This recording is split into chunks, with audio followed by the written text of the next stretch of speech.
Sejak adanya pandemi ini, saya merasa bisnis di asuransi itu begitu banyak hambatan. Sehingga banyak waktu yang setidaknya fleksibel tapi banyak yang luang juga. Sehingga saya berpikir untuk mencari bisnis lain yang bisa menambah penghasilan. Sebelumnya tantangan dari diri sendiri, karena untuk saya sendiri kena serangga itu takut ya.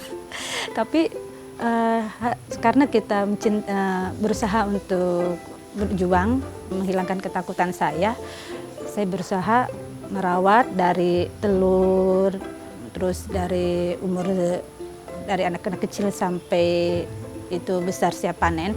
Dari rasa takut itu jadi malah sekarang saya berani gitu, bahkan memegang pun saya sekarang berani gitu.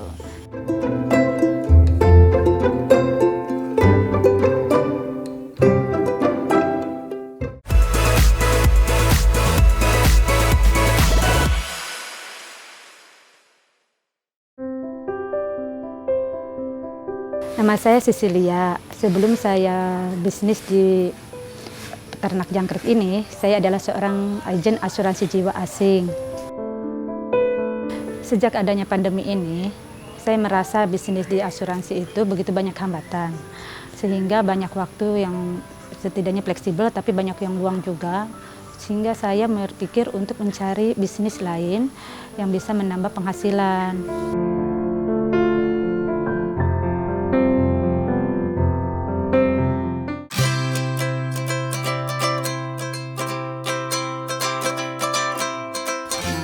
Saya sedang mencari-cari, banyak begitu tawaran, basis online lah apa gitu.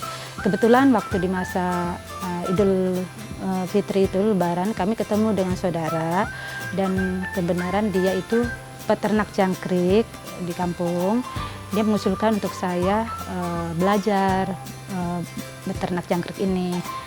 Setelah itu saya juga belajar di YouTube itu untuk bagaimana caranya berbisnis jangkrik itu, dan saya juga rundingan dengan suami supaya bagaimana terbaik, apa perlu kita belajar, karena dilihat dari modal, risiko dan potensi penghasilan itu cukup memuaskan gitu. Risikonya nggak besar, modal juga cukup terjangkau dan potensi penghasilannya cukup bagus gitu.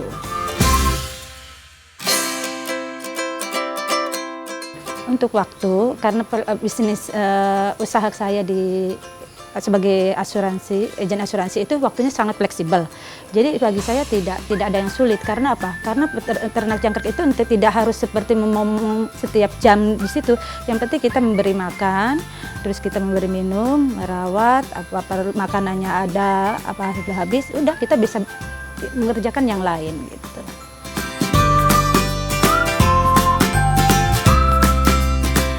Sebelumnya kan saya membukanya di belakang rumah ya, karena kondisi sempit, kecil, dan peluangnya juga pendapatannya kecil juga kan. Jadi saya berpikir untuk kerjasama dengan saudara yang kebenaran dia tinggal masih di lahan persawahan, masih luas di daerah Bekasi.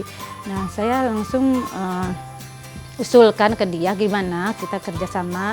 Kebenaran dia kan juga dalam kondisi pandemi ini banyak waktu luang karena kantin yang dia di sekolah itu ditutup. Akhirnya saya datang dan menjelaskan dan diterima, maka kami belajar dan membuka di sana. Sebelumnya tantangan dari diri sendiri, karena untuk saya sendiri kena serangga itu takut ya. Tapi karena kita berusaha untuk berjuang menghilangkan ketakutan saya berusaha merawat dari telur, terus dari anak-anak kecil sampai itu besar siap panen. Dari rasa takut itu jadi malah sekarang saya berani gitu, bahkan memegang pun saya sekarang berani gitu. Jika kita banyak sekali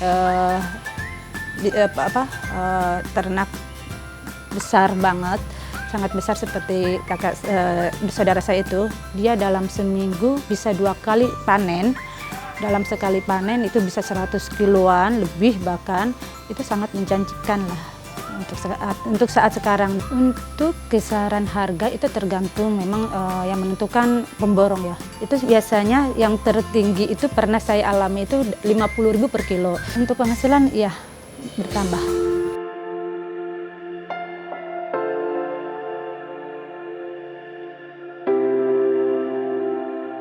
Jadi memang karena sekarang ini musim kayak begini, istri saya dulu ada kegiatan di kantin, karena pandemi, jadi saya pindahkan usaha seperti ini, kita sama-sama kerja, jadi kita nggak saling memberatkan.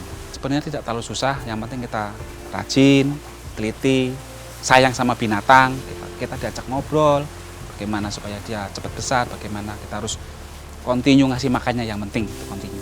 Mari kita usaha bersama-sama, maju bersama-sama. Dalam masa pandemi ini, kita harus semangat, kreatif, dan berani berubah.